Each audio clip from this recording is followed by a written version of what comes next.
বড় ছেলে সত্য, মেজ ছেলে তেতা, সেজ ছেলে দাপট, আর ছোটটা কলি। ভগবানের চারটে ছেলে। কটা বললাম? মন দিয়ে শুনবেন, চারটে ছেলে। একটা অপ্রিয় সত্য কথা বলবো, যদি কোনো বাবা মার দুটো কিংবা তিনটে কিংবা চারটে পাঁচটা ছেলে থাকে, আচ্ছা বলুন তো সবচেয়ে কোন ছেলেটাকে বেশি ভালোবাসে? এটাই বাস্তব, তাই না? সবচেয়ে যেটা ছোট তাকে বেশি ভালোবাসে, একটু হলেও তাকে বেশি ভালোবাসে। তাই যখন তিনটে ছেলে বা চারটে ছেলেকে পর পর খেতে দেয়, দেখবেন ছোটটা যেটা ভালোবাসে তার জন্য আবার একটু তুলে রাখে। বড় মেজো সেজে খেয়ে দিয়ে উঠে যাচ্ছে, ছোটকে বলছে খোকা এই ছোট তোর জন্য আর একটু রেখেছি, দাঁড়া এটা খেয়ে যায়। তাহলে যেটা সবচেয়ে ছোট ছেলে তাকে বাবা মা একটু হলেও বেশি ভালোবাসে। এখন ভগবানের চিন্তা পড়ে গেছে, চারটে ছেলে আমার, বড় ছেলে সত্য, মেজ ছেলে তেতা, সেজ ছেলে দাপট, আর ছোটটা কলি। এখন চিন্তার কারণটা কি জানেন? ভগবান মনে মনে চিন্তা করছে, তাই তো যে বড় ছেলে যে সত্য তার 1 লক্ষ বছর আয়ু, 1 লক্ষ আয়ু, এ লক্ষ বছর তপস্যা করে ভগবানকে পেয়ে যাবে। আর মেজ ছেলেটাকেও নিয়ে আমার চিন্তা নেই, কারণ এর 10,000 বছর আয়ু আছে, এ যাগযজ্ঞ করে ভগবানকে পেয়ে যাবে। আর তোমার সেজ ছেলে বলে এটাকে নিয়েও খুব একটা চিন্তা করি নাই। কেন না, এর 1000 বছর আয়ু আছে, এ মোটামুটি পূজা পাঠ করে হলেও ভগবানকে পেয়ে যাবে। তাহলে তত্ত্বটা কি জানেন? সত্য যুগে ভগবানকে পেয়েছিল তপস্যার মধ্য দিয়ে, তেতা যুগে যাগযজ্ঞ করে পেয়েছে, দাপর যুগে পূজা পাঠ করেছে। কোন পুজো? মন দিয়ে শুনুন, এই আপনাদের গ্রামের যে আরাধ্য দেবী মনসা পূজা আর চণ্ডী পুজো, এই দুটো পুজো প্রথম চালু হয়েছিল। এই পূজার দ্বারা ভগবানকে পাওয়া যায়। ছোট ছেলে যার নাম কলি, এর সর্বোচ্চ আয়ু কত দিয়েছে? 100 বছর।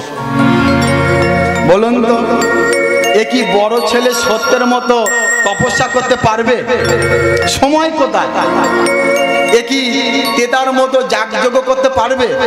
সময় নাই। এ কি দাপরের মতো পূজা অর্চনা করতে পারবে? সময় কোথায়?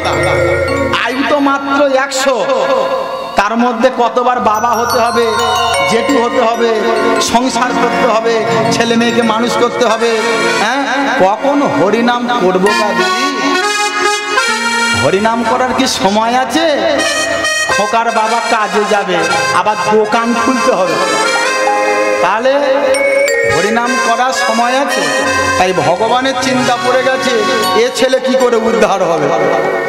কিন্তু বৃহৎ নারদীয় পুরাণে উল্লেখিত আছে, সেখানে লেখা আছে কি, হরের নাম হইব, হরের নাম হইব, হরের নাম হইব কেবল কালু নাচতেব নাচতেব নাচতেব নাচতেব গতির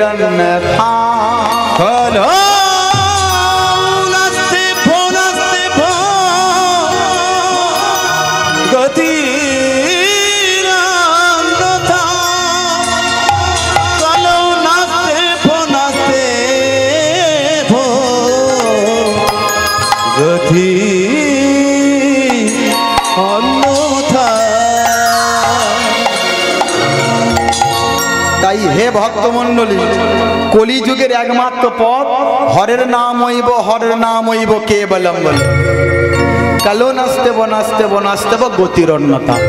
তুমি কালী পুজো করো, দুর্গা পুজো করো, মনসা পুজো করো, যা পুজো করো না কেন, হরিনাম ছাড়া জীবের অন্য কোনো গতি নাই, গতি নাই, গতি নাই। তাই তোরা দেখবি যদি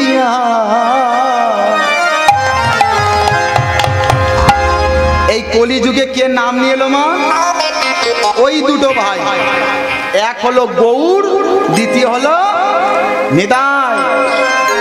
এরা যদি না আসতো তাহলে আজকালকার দিনে এমনি করে আমাদের কারুর সাথে দেখাও হতো না, হরিবাসরে বসা হতো না, তাই না? তাই বলছে তোরা দেখবি যদি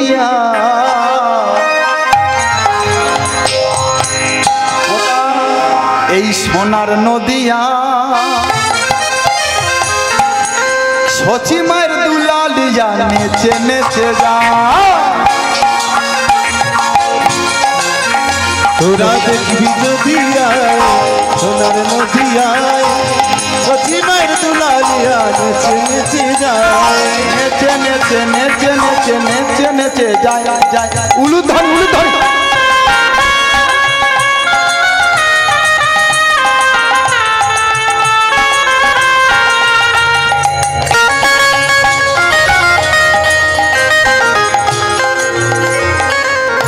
জয়নিতাই জয়নিতাই।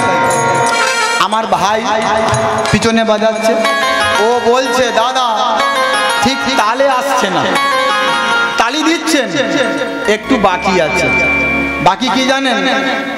আমরা যেমন দু ভাই এসছি, এরা তাল আর বেতাল দু ভাই, যেখানে যায় গন্ডগোল পাকায়। এখন বেতাল কোনটা দেখবেন, মাস্টার যদি ছাত্রের তালে না চলে কোনদিন মার খেয়ে যাবে, অপরাধ মার্জনা করবেন এমন ছাত্র আছে। তার মানে বিপরীত। দাদু যদি ঠাকুমার তালে না চলে কি হবে? ভাত রান্না হবে আর হবে না, খাওয়াও হবে। তাহলে তাল কোনটা? ছাত্র যদি মাস্টারের তালে চলে তাহলে তার শিক্ষা লাভ হয়, এটা হলো তাল। শিষ্য যদি গুরুদেবের তালে চলে গুরু কৃপা হয়, এটা হলো তাল। আর ভক্ত যদি ভগবানের তালে চলে তাহলে তার ভগবত কৃপা হয়। আর ভগবত কৃপা হতে গেলে তালে তালে বলতে হবে। তাল হলো ব্রহ্ম, আস্তে, তাল হলো ব্রহ্ম। গান শেখানো যায়, নাচ শেখানো যায়, সুর শেখানো যায়, কিন্তু তাল কোনোদিন শেখানো যায় না। বুঝবেন কি করে? বাস্তব উদাহরণ, একটা বাচ্চা ছেলেকে দেখবেন কালী পুজোর বিসর্জনের দিনে এই জেবিএল বক্সের সামনে দাঁড় করিয়ে দাও, ওকে নাচ না শেখালেও ও ডিজে গানের তালে তালে কিন্তু দেখবেন হাত পা দুলছে। তার মানে কি? ওর দেহে তাল এসে গেছে। তাহলে তাল হলো ব্রহ্ম। এবার তালটা আমি দিয়ে দিই, আপনারা সবাই মিলে দেবেন। তবে হ্যাঁ, হাত যদি থাকে তবে দেবে, নইলে দেবার দরকার নেই, বুঝেছো? হাত যদি থাকে তবে দাও। 1 2 3 4 নেচে নেচে নেচে নেচে নেচে নেচে যায় যায় যায়।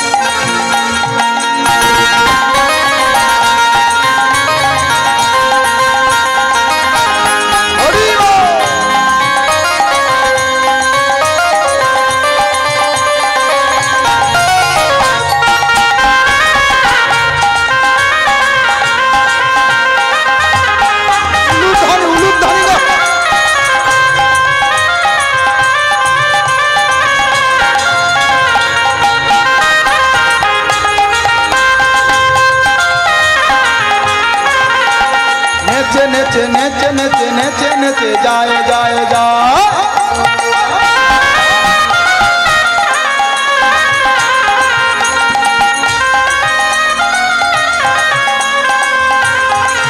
এবার উলুধ্বনি একবার।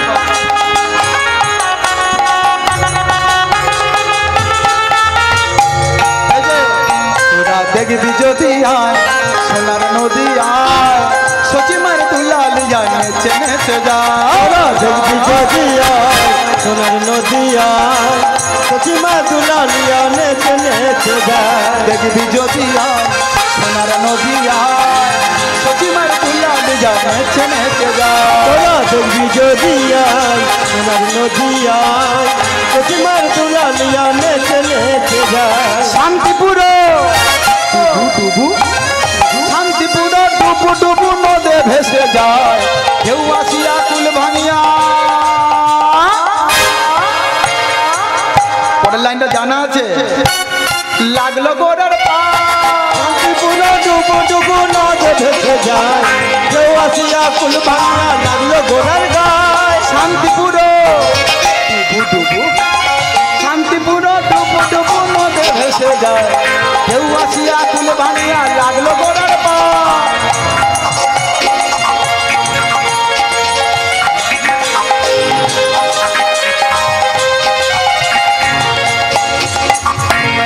না, এরা তো হাঁদা ভোঁদার দল, তা এরা বলছে শুধু আমি একা গাইবো।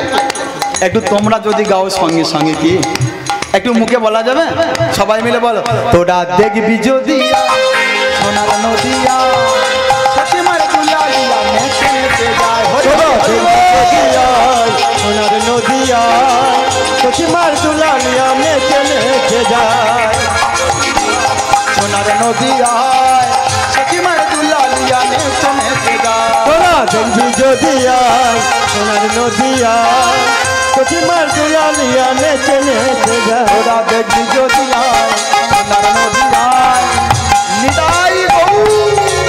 তোরা দেখবি যদি আয় সোনার নদিয়ায় প্রতিমা দুলালিয়া নেচে নেচে যায়। তোরা দেখবি যদি আয় সোনার নদিয়ায় প্রতিমার দুলালিয়া নেচে নেচে যায়। বলি একবার রাধা মাধব কি, গিরিধারী শ্রীকৃষ্ণ কি, আর নিতাই চাঁদ কি। বাহ, খুব সুন্দর। আজকের এই যে আপনারা এত সুন্দর করে হরিধ্বনি করলেন, জয়ধ্বনি করলেন, আচ্ছা বলুন তো আপনাদের কোনো কষ্ট হয়েছে কি? হয়নি তো? আচ্ছা, এই শান্তি পেয়েছেন?